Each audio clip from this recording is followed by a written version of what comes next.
నమస్తే నాగేశ్వర్ కార్యక్రమానికి స్వాగతం. ప్రొఫెసర్ గారు మనతో జాయిన్ అయ్యారు. నమస్తే నాగేశ్వర్ గారు. నమస్తే. ఇటీవల మనం చూసాం టీసీఎస్లో 12,000 మంది ఉద్యోగుల్ని తొలగిస్తూ ఉన్నట్టు ఆ సంస్థ ప్రకటించింది. ఇది టీసీఎస్కి మాత్రమే పరిమితం కాలేదు సార్. ఇన్ఫోసిస్ కూడా కొంతమంది ఉద్యోగుల్ని తొలగిస్తున్నట్టు ప్రకటించిన పరిస్థితి. అలాగే చాలా కంపెనీలు ఉద్యోగుల్ని తొలగించుకునే ప్రయత్నంలో ఉన్నాయి. అంటే చాలామంది వాదిస్తూ ఉన్నారు సార్, చాలామంది చెప్తూ ఉన్నారు ఇది ఆర్టిఫిషియల్ ఇంటెలిజెన్స్ రావడం వల్లనే చాలామంది ఉద్యోగాలు పోతూ ఉన్నాయి అని వాదిస్తూ ఉన్నారు, అనుకుంటూ ఉన్నారు.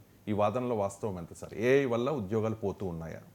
అంటే ఇప్పుడు మీరు అడిగిన మొదటి పాయింట్ ఒక్క టీసీఎస్ఏ కాదు, అనేక ఇతర కంపెనీల్లో జరుగుతున్నది నిజమే. అది దానికి కారణాలు ఏంటి, ఒక్కొక్క కంపెనీ ఏం చెప్తున్న కారణం ఏంటి, అఫీషియల్గా ఎక్కడ మీకు ఇచ్చే ఆ స్లిప్లలో అంటే ఉద్వాసన చెప్పే స్లిప్స్లో మీ పని ఏఐ చేస్తుంది కనుక చేయగలుగుతుంది కనుక మీరు అవసరం లేదని ఎవరు చెప్పడం లేదు. కానీ కార్పొరేట్ ఎక్స్ప్లెనేషన్ లాంగ్వేజ్ చూస్తే క్లియర్గా ఒక ట్రాన్సిషన్లో మనం ఉన్నాము. అనేక కారణాలతో పాటు టెక్నాలజికల్ ట్రాన్సిషన్ కూడా ఒక ముఖ్య కారణమని. ఇప్పుడు టీసీఎస్లో జరిగింది ఏంటి, 12,000 ఉద్యోగుల్ని పంపించేస్తున్నది కూడా middle and senior level management.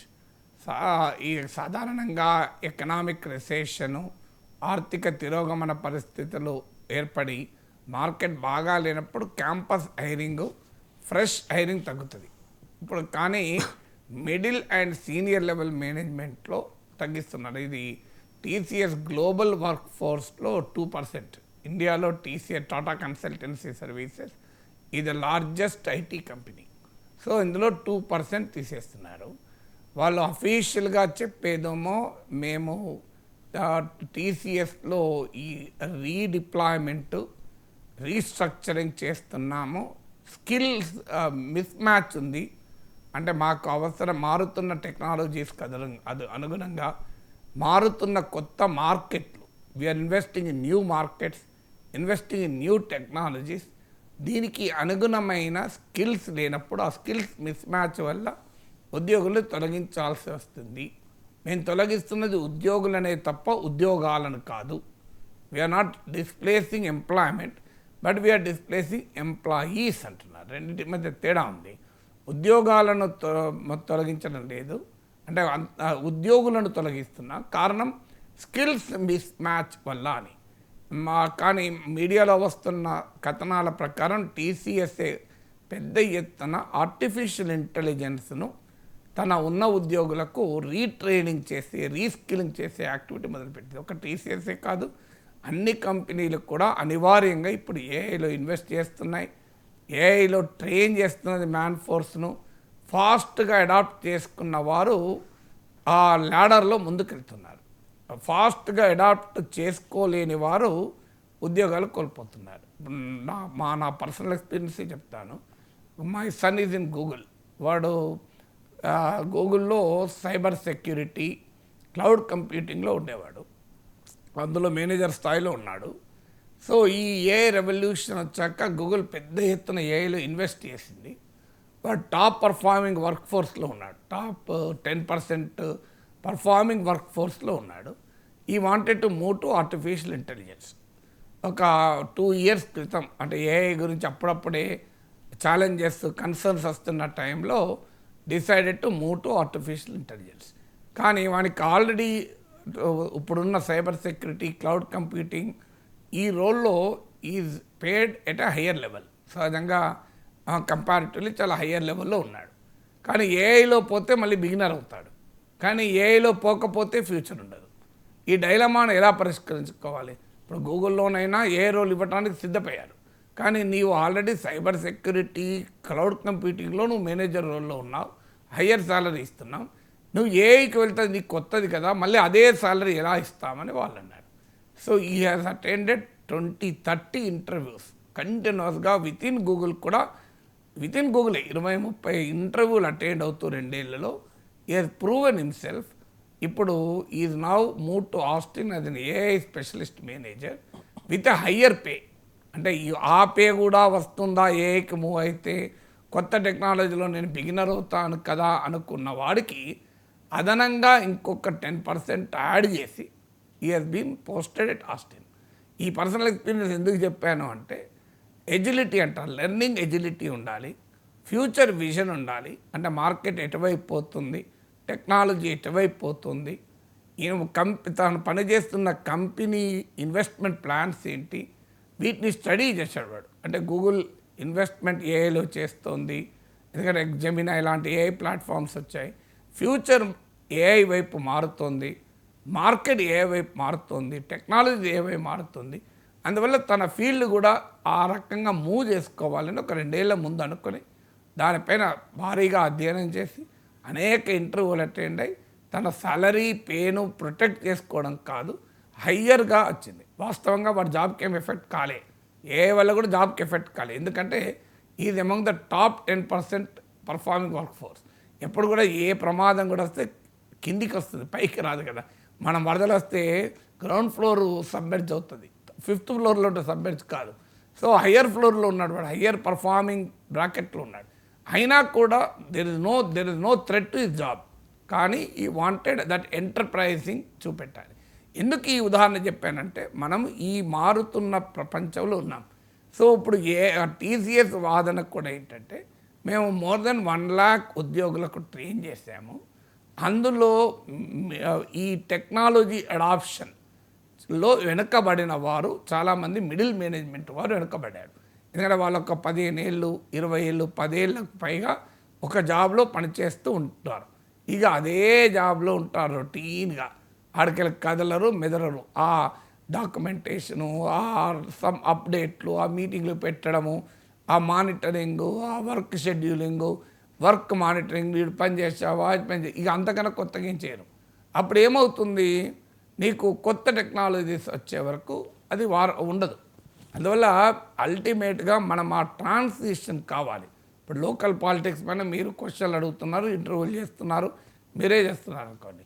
Local topics కొన్ని, ఇండియా పాక్ వార్ వచ్చింది, ట్రంప్ టారిఫ్లు వచ్చినాయి, మళ్ళీ ఇజ్రాయెల్ ఇరాన్ వార్ వచ్చింది, రష్యా ఉక్రెయిన్ వార్ వచ్చింది, ఇజ్రాయెల్ గాజా వార్ వచ్చింది. ఈ పీరియడ్లో ప్రజలు లోకల్ పాలిటిక్స్ కన్నా అంతర్జాతీయ అంశాలు చూడడం పెరిగింది.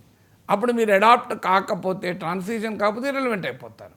అంటే నేను ఇంకా అంబటి రాంబాబు ఏమన్నాడు, పేర్ని నాని ఏమన్నాడు, వనిత ఏమన్నది, తెలుగుదేశం వాళ్ళు ఏమన్నారు, నేను ఇవే మాట్లాడుతా అంటే నడవదు. అందువల్ల ఇంటర్నేషనల్ రిలేషన్స్ స్టడీ చేసి వాటిని మన టాపిక్గా టేకప్ చేసినప్పుడే రిలవెంట్గా ఉంటారు. సో నేను ఇంకా లోకల్ పాలిటిక్స్ ఉంటే నడవదు. అంటే మీకు ఒక సాధారణ ఉదాహరణ చెప్పాను. ఇలాగే టెక్నాలజీ కూడా అంతే. మారుతున్న టెక్నాలజీస్లో ఈ మిడిల్ లెవెల్ వారు స్టక్ అయి ఉంటారు. అంటే ఒక రకమైన ఇనర్షియా అంటారు, న్యూటన్స్ లాస్లో జడత్వం, థియరీ ఆఫ్ ఇనర్షియా. అంటే every body continues to be in the state of rest or of uniform motion unless it is acted upon by an external force అని. ఇది నేను ఇంటర్మీడియట్ ఫస్ట్ ఇయర్లో 1978లో చదువుకున్న న్యూటన్ ఫస్ట్ లా. అది ఇప్పటికీ వర్తిస్తుంది. ఏంటంటే ఒక వస్తువు కానీ ఏదైనా ఉంటే జడత్వంలోనే ఉంటుంది, లేదంటే చలనంలోనే ఉంటుంది. ఏదైనా భావ్య శక్తి ప్రభావానికి లోనయ్యేదాకా. ఇప్పుడు టీసీఎస్లో కానీ కంపెనీస్లో కానీ ఉద్యోగులు ఇప్పటిదాకా ఏ కుదుపు రాలేదు కనుక అలాగే రొటీన్గా ఉన్నారు.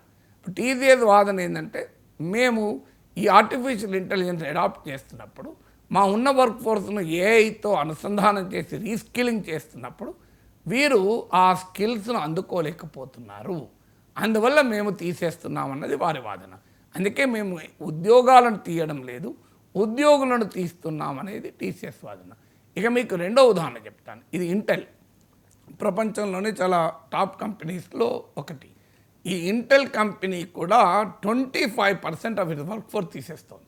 టీసీఎస్లో 2%. ఇంటెల్ అయితే మీకు 24,000 మందిని ప్రపంచవ్యాప్తంగా తొలగిస్తున్నాను ప్రకటించింది. ఎందుకు ప్రకటించిందంటే కాస్ట్ డిసిప్లిన్. ఈ పదాలు చూడండి మీరు. అక్కడేమో reskilling, redeployment, skills miss match అని టీసీఎస్ అన్నది. కంపెనీ ఇంటెల్ అంటున్నది ఏంటంటే కాస్ట్ డిసిప్లిన్, అంటే ఖర్చులు తగ్గించుకోవాలి. ఆ ఖర్చులు తగ్గించుకునే క్రమంలో ఇంటెల్ జర్మనీలో, పోలాండ్లో ఉన్న తన కార్యాలయాలు మూసేసింది. అలాగే రీలొకేషన్, ఖర్చు తగ్గించుకునే క్రమంలో కోస్టారికాలో ఉన్న తన ఆపరేషన్స్ ఇంటెల్ కాస్త వియత్నాంకు షిఫ్ట్ చేసింది. సో ఈ కాస్ట్ డిసిప్లిన్లో భాగంగా మేము వర్క్ ఫోర్స్ను తగ్గించుకుంటున్నామని. సో ఎందుకు కాస్ట్ డిసిప్లిన్ మళ్ళీ ఎక్కడికి వస్తుంది, మారుతున్న మార్కెట్తో పోటీ పడాలి, నిలబడగలగాలి. నేను ఇదివరకు చెప్పాను మీకు ఇమిటేటివ్ క్యాపిటలిజం అని. అంటే నీకు నిరంతరం పోటీ ఇతర కంపెనీలతో. నేను అంతకుముందు కోస్టారికాలో ఉన్నానా, జర్మనీలో ఉన్న సంబంధం లేదు. ఈ పోటీలో ఎలా తట్టుకుంటామని. మీకు మూడవ ఎగ్జాంపుల్ మైక్రోసాఫ్ట్ కూడా ఇటీవల సత్యానాదెల్లా ప్రకటించాడు. ఈ ఏడాదిలో 15,000 మందిని తీసేశారు. మీరు 15,000 మందిని మైక్రోసాఫ్ట్ తీసేశారు. ఎందుకు తీసేశారు అంటే వాళ్ళు చెప్పింది రీస్ట్రక్చరింగ్. మేము మా ప్రియారిటీస్ను రీస్ట్రక్చరింగ్ చేసుకుంటున్నాం, అందువల్ల వర్క్ ఫోర్స్ రీడిప్లాయ్మెంట్ చేస్తున్నామని. మీకు 4వ ఉదాహరణ పానాసోనిక్. ఇది జపాన్ కంపెనీ, మనందరికీ తెలుసు, వెరీ ఫేమస్ కంపెనీ పానాసోనిక్. మన నిత్య జీవిత ఎలక్ట్రానిక్స్లో భాగం అది. సో ఈ పానాసోనిక్ వారు 10,000 మంది ఉద్యోగులు తీసేస్తున్నారు. అందులో 5,000 మంది జపాన్లోనే. ఎందుకు వాళ్ళని అడిగితే మీరు ఏమంటున్నారు? వాళ్ళు సేమ్ మళ్ళీ మేము ఈ కొత్త టెక్నాలజీలో ఇన్వెస్ట్ చేస్తున్నాం, సో ఈ redeployment of our resources, so దానికి అనుగుణంగా మేము ట్రాన్సిషన్ చేస్తున్నామని. సో కామన్గా ఎవరు కూడా కంపెనీలు అఫీషియల్గా మీరు చేసే పని ఏఐ చేస్తుంది కనుక, మీరు చేసే పని మిషన్లు చేస్తున్నాయి కనుక మీరు అవసరం లేదు అని ఎవరు అనడం లేదు. కానీ రియాలిటీ ఏంటి? Cost discipline, skills mismatch, restructuring, redeployment అని. అంటే ఇది ఆర్టిఫిషియల్ ఇంటెలిజెన్స్ తీసుకొస్తున్న ఒక మ్యాండేట్. ఇది మీకు కేవలము ఐటీ కంపెనీలకు పరిమితం కాదు. మీరు చూస్తుండండి, అన్నిటి మీద ప్రభావం చెప్తుంది మీకు ఇది. అన్ఫార్చునేట్లీ ఎవరు గుర్తిస్తలేరు. ఇది ఎడ్యుకేషన్లో, హెల్త్లో, అన్నిట్లో ప్రభావం చేస్తుంది. 10 మంది చేసేమని ఒక్కరు చేసేస్తారు మీకు ఇది. సో అందువల్ల మీకు ఎందుకు మిడిల్ లెవెల్ మేనేజ్మెంట్ ఎఫెక్ట్ అవుతున్నది అంటే ఏఐ చాలా ఎఫిషియెంట్గా చేసేది ఏంటి, స్పీడ్ అనేది ఈ ఏఐ యుగంలో ముఖ్యం. Not your experience. నాకు 10 ఏళ్ళు ఉంది, నాకు 20 ఏళ్ళు ఉంది, నేను 30 ఏళ్ళ నుంచి చేస్తున్నా, అది అనవసరం లేదు. స్పీడ్ ముఖ్యం, ప్రొడక్టివిటీ, వర్క్ అవుట్పుట్ ముఖ్యం. ఎక్స్పీరియన్స్, సీనియారిటీ ముఖ్యం కాదు. నేను ఇంత సీనియర్ అంటే ఇది నాకేందంటాడు కంపెనీ. అల్టిమేట్గా యూ షుడ్ ప్రొడక్టివ్గా ఉండాలి. సో నాకు ఇన్నేళ్ళ అనుభవం ఉంది, నేను కంపెనీకి ఇన్నేళ్ళ సేవలు చేశాను కాదు. What is your value addition to the company? ఇప్పుడు ఉదాహరణకు మన జర్నలిజంలోనే తీసుకుందాం. మీరు ఓన్లీ న్యూస్ రీడర్గా ఉన్నారనుకుందాం గారు. రేపు ఏం చేస్తుంది? ఏ యాంకర్లు వచ్చేసారు, మీరు చదవాల్సిన అవసరం లేదు. మంచి హ్యూమన్ యాంకరు, హ్యూమన్ వాయిస్తో చదివేటట్టు రిఫైన్ అవుతుంది టెక్నాలజీ. అసలు మనిషే చదివినట్టు అనిపిస్తారు. ఇప్పటికి ఇంకా టెక్నాలజీ మెచ్యూర్ అవుతుంది. సో మీకు ఏ యాంకర్ వచ్చేస్తారు. మీరు నార్మల్ రిపోర్టర్ అనుకోండి, మీరు అవసరం లేదు నార్మల్ రిపోర్టర్, ఏ రిపోర్ట్ చేస్తుంది. ఎందుకంటే ఉదాహరణకు మీరు ఐఎండి డిపార్ట్మెంట్కి పంపించి మాన్సూన్ ఋతుపవనాలు కదా, వాతావరణ పరిస్థితులపైన మీరు వార్త తీసుకుని రిపోర్టర్ని పంపారనుకోండి, రిపోర్టర్ అవసరం లేదు. ఐఎండి డేటాని నెట్ నుంచి డౌన్లోడ్ చేసుకుంటుంది, ఎక్స్పర్ట్స్లు రాసిన వాటిని తీసుకుంటుంది, శాటిలైట్ ఇమేజ్ తీసుకుంటుంది, తీసుకొని బ్రహ్మాండమైన వార్త రాసి పెడుతుంది. మీరు కావాలంటే ఇండియా టుడేలో వెబ్సైట్లో కొట్టండి, స్టార్టింగ్లో ఏఐ సమ్మరీ అని ఉంటుంది చూడండి. మీరు ప్రతి వార్తకు ఈ మధ్యకాలంలో వెబ్సైట్లు, ఇండియా టుడే కాదు, మీరు జస్ట్ మీరు గూగుల్లో చూడండి తెలిసిపోతుంది. ఇండియా టుడే అని కొట్టండి, ఏఐ సమ్మరీ అని ముందు బ్రీఫ్గా ఆ వార్తకు సమ్మరీ ఇస్తారు. అలా మారిపోయింది ఇప్పుడు ప్రపంచం, ఒక్కప్పటిలాగా లేదు.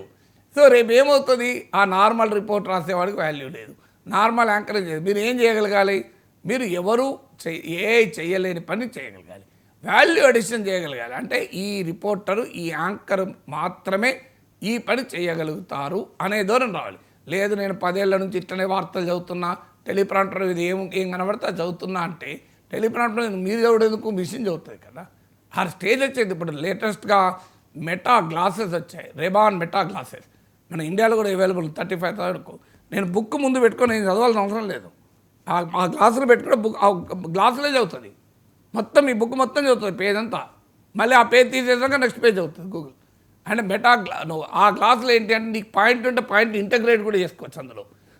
ఇంకా గొప్పతనం ఏంటంటే ఈ ఫోన్ ఇలా పక్కకు ఉందనుకోండి, ఇయర్ ఫోన్ కూడా అవసరం లేదు, ఆ గ్లాసులే ఇయర్ ఫోన్. ఫోన్ వస్తే గ్లాసులనే రింగ్ అవుతుంది, నువ్వు మంచిగా హాయిగా గ్లాసెస్ పెట్టుకొని మాట్లాడచ్చు. మళ్ళీ ఆ ఫోన్ అయిపోతుంది, మళ్ళీ బుక్ చదువుకుంటూ పోవచ్చు. నువ్వు ఇలా బుక్ ముందు పెట్టుకుంటే నీకు స్ట్రెయినే లేదు, నువ్వు కళ్ళు మూసుకోవచ్చు హాయిగా, అదే చదువుతూ పోతుంటుంది. సో పుస్తకాలు చదవచ్చు నువ్వు, 2-3-4 గంటలు కూర్చుని బుక్కే చదివేస్తుంది. సో అంత అద్భుతమైన టెక్నాలజీ వస్తుంది. అందువల్ల నీకు ప్రపంచంలో ఒక్క ఏఐ ప్రభావం మీకు ఈ 4-5 కంపెనీలకు కనబడుతుంది. చూస్తుండండి, 5 ఏళ్ళు 10 ఏళ్లలో కంప్లీట్ అన్ని సెక్టార్లను ప్రభావితం చేస్తుంది. మీరు ఏది అవసరం లేదు, అన్ని సెక్టార్లను ప్రభావితం చేస్తుంది. ఇప్పుడు ఉదాహరణకు మీరు ఒక డాక్టర్ దగ్గరికి వెళ్ళారు, మీరు ఏ టాప్ డాక్టర్ దగ్గరికి వెళ్ళండి, ముందు మీకు ఒక నార్మల్ డాక్టర్ ఉంటాడు, అతను మీ బీపీ చూస్తాడు, మీ పారామీటర్స్ అన్నీ చూస్తాడు, అన్ని సమ్మరీ రాసి టాప్ డాక్టర్ చూపెడతాడు. టాప్ డాక్టర్ సమయం వృధా కాకుండా టాప్ డాక్టర్ ఇట్లా కంప్యూటర్లో క్లిక్ కొట్టడంతోనే కే నాగేశ్వర్ క్రియాటినిన్ ఇంత, ఏ లిపిడ్ ప్రొఫైల్ టెస్ట్లు ఇంత అని సమ్మరీ చూసి రాసేస్తాడు. ఇప్పుడు అంటే ఒక టాప్ డాక్టర్ కింద ఇద్దరు ఆర్డినరీ డాక్టర్లకు ఎంప్లాయ్మెంట్ ఉంది. రేపు ఇద్దరు ఆర్డినరీ డాక్టర్లు ఎంప్లాయ్మెంట్ అవసరం లేదు, ఏఐ చెప్పేస్తుంది కంప్లీట్గా. ఇస్తుంది నీకు ఒక యాప్ ఓపెన్ చేసింది అనుకోండి, every test will be record in that app. ఇప్పుడు ఆల్రెడీ అమెరికాలో హెల్త్ కేర్లో ఇంట్రొడ్యూస్ అయింది. నీకు అమెరికా వాళ్ళందరూ తెలుసు, వాళ్ళకు యాప్ ఉంటుంది. యాప్ ఓపెన్ చేస్తే నీకు 10 ఏళ్ళ టెస్ట్ రిపోర్ట్ ఉంటాయి అందులో. మీకు ఇప్పుడు మన దగ్గర కావాలంటే రిసెప్షన్ దగ్గర పోయి నా రిపోర్ట్ ఇస్తారా అంటే వాడు 10 నిమిషాలు వెతికి 15 నిమిషాలు వెతికిస్తారు. అవసరం లేదు, just show the app, entire record is there in the app. So అంటే అలా హెల్త్ కేర్ని ఎఫెక్ట్ చేస్తుంది. సో ఇలా ఏఐ మీకు చాలా పనులు చేసే పనుల్ని రిడెండెంట్ చేస్తుంది. దానికి పరిష్కారం ఏంటి? You cannot. మీరు ఎవరైనా అనుకుంటే ఇప్పుడు రిక్షాలు ఉండే ఒకప్పుడు, ఆటోలు వచ్చాయి రిక్షాలు పోయినా లేవా, క్యాబ్స్ వచ్చాయి ఆటోలు ఎఫెక్ట్ అయినా లేవా, యూ కెనాట్ స్టాప్ దట్. మీరు ఎన్ని చేసినా అది ప్రపంచంలో సాంకేతిక యుగ పరిణామాన్ని ఎవరు ఆపగలుగుతారో ఇలాగే కన్సర్న్ ఉంది. దానికి పరిష్కారం ఏంటంటే you have to adapt to the technology, you have to be ahead of technology. నేను ఛాలెంజ్ చేయగలుగుతాను నాగేశ్వర్ అనే విశ్లేషకుని, ఏఐలో ఇంకా 100 రెట్లు ఎక్కువ రెవల్యూషన్ వచ్చినా నా డిమాండ్ తగ్గించదు, నా ఉద్యోగాన్ని తీసేయదు, నా పని చేయదు, ఇంపాసిబుల్. నా పనిని ఎన్హాన్స్ చేస్తుంది. ఇప్పుడు ఏఐ నాకు ఎన్హాన్స్ చేస్తుంది. నాకు ఒక టాపిక్ కావాలనుకోండి, ఇవాళ మీరు ఈ క్వశ్చన్ అడుగుతున్నారు టీసీఎస్ ఇది, నాకు ఎక్కడికి వార్త వచ్చింది, I just went to Perplexity AI. Perplexity AI వాడు వరల్డ్ వైడ్గా ఎక్కడెక్కడ టెక్నాలజీ కంపెనీస్లో ఏఐ వల్ల ఎక్కడెక్కడ ఉద్యోగాలు తీసేస్తున్నారో ఆ సోర్సెస్ అన్నీ ఇచ్చింది, సమ్మరీ కూడా ఇచ్చింది. ఆ సమ్మరీ బేస్ చేసుకున్న ఆ సోర్సెస్ వెరిఫై చేసుకున్న, అది రైటా రాంగా కన్ఫర్మ్ చేసుకున్నా మాట్లాడేస్తున్నా. సో అంటే నాకు అర్థమైంది, ఆ పర్ప్లెక్సిటీ ఏఐ అనే ఒక సోర్స్ నా ఎఫిషియన్సీని పెంచింది, కానీ నన్ను రిప్లేస్ చేయలే. కారణం ఏంది? నేను ఏఐని కూడా ఉపయోగించుకొని నా నాలెడ్జ్ని ఇంకా ఎక్కువ ఎన్హాన్స్ చేసుకుంటున్నా. నాకు ఇవాళ ఒకప్పుడు నేను 10 ఆర్టికల్స్ చదవాలి అంటే 10 ఆర్టికల్స్ నేనే చదివి ఆ 10 ఆర్టికల్కి వెళ్ళి పాయింట్ తీసుకొని దాన్ని నేను సమ్మరైజ్ చేసుకున్నామని. ఇవాళ జనరేటివ్ ఏఐని ఉపయోగించుకుంటున్నా, గూగుల్ నోట్బుక్కి వెళ్ళి ఆ 10 ఆర్టికల్ లింకులు ఇచ్చేస్తున్నా, నన్ను give me A summary of the salient points అంటున్నా. అయిపోయింది కదా. ఇవాళ ఇప్పుడు మన ఆపరేషన్ సింధూర్ పైన మాట్లాడుతున్నాం.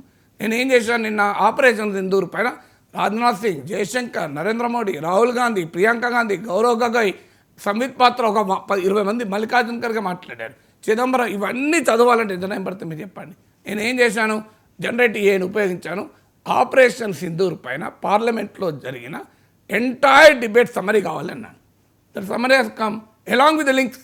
నాకు ఆ సమ్మరీ చదివినప్పుడు ఎక్కడ డౌట్ వచ్చింది అనుకోండి, టెక్నాలజీ తప్పు చేసినట్టు. ఎందుకంటే నాకున్న నాలెడ్జ్తో నేను పట్టుకోగలుగుతాను. మల్లికార్జున్ ఖర్గే ఆపరేషన్ సింధూర్లో అద్భుతాలు చేశారని అన్నాడు అని వచ్చింది అనుకో ఏలో, అది అనలేదు, మళ్ళీ ఇది తప్పు చేస్తుంది. ఎందుకంటే మల్లికార్జున ఖర్గే కాంగ్రెస్ మెంబర్ కనుక అలా అన్నాడు, నాకు అర్థమవుతుంది. నేను అప్పుడు సోర్స్కి వెళ్తాను. సో నేను ఎంత సింపుల్గా నేను మాట్లాడే గంట ముందు, హాఫ్ అన్ అవర్ ముందు జనరేటివ్ ఏఐని వాడాను. ఎంటైర్ డిబేట్, కొన్ని గంటల డిబేట్ యొక్క సమరీ నా ముందుంది. కారణం ఏంది? ఈ ఆర్టిఫిషియల్ ఇంటెలిజెన్స్ కొన్ని 100 వీడియోలను స్కాన్ చేసింది, కొన్ని 100 పేజీలను స్కాన్ చేసింది. ఆ 100 వీడియోలు నేను ఇప్పుడు చూడాలంటే ఎంత టైం పడుతుంది నాకు, రవిశంకర్ మీరు చెప్పండి. సో అది ఏఐ చేసింది. సో ఇక్కడ ఎవరు టూల్గా నేను ఏఐని వాడాను, ఏఐ నన్ను రిప్లేస్ చేయలే, ఏఐ నాకు ఉపయోగపడింది. సో అందువల్ల ఎవరు డామినేట్ చేస్తారు, మనిషి డామినేట్ చేస్తారా, టూల్ డామినేట్ చేస్తారా? నీవు టూల్ను డామినేట్ చేస్తే మనిషి మరింత ఎఫిషియెంట్ అవుతాడు. ఇవాళ నేను ఆపరేషన్ సింధూర్ పైన మాట్లాడటానికి నిన్న రాత్రి 10 గంటలకు వీడియో పెడితే ఉదయం లేసే వరకు 60,000 మంది చూశారు. 36 నిమిషాలు మాట్లాడాను. ఎట్లా మాట్లాడాను? అప్పటికి ఇంకా డిబేట్ నడుస్తుంది. నరేంద్ర మోడీ స్పీచ్ ఆయన వితిన్ 5 మినిట్స్లో మాట్లాడాను.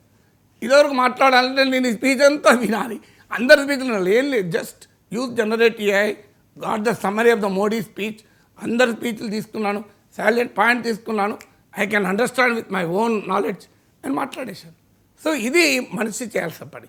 నా అనుభవం ఎందుకు చెప్తున్నా అంటే, నా అనుభవమైనా ఎవరి అనుభవమైనా సాంకేతిక పరిజ్ఞానాన్ని మన చేతిలో సాధనంగా వాడితే మనమే నిలబడతాం. లేదు సాంకేతిక సాధనం కన్నా నేను వీక్గా ఉంటాను అంటే నిన్ను ఈ వరదలో కొట్టుకుపోతావు.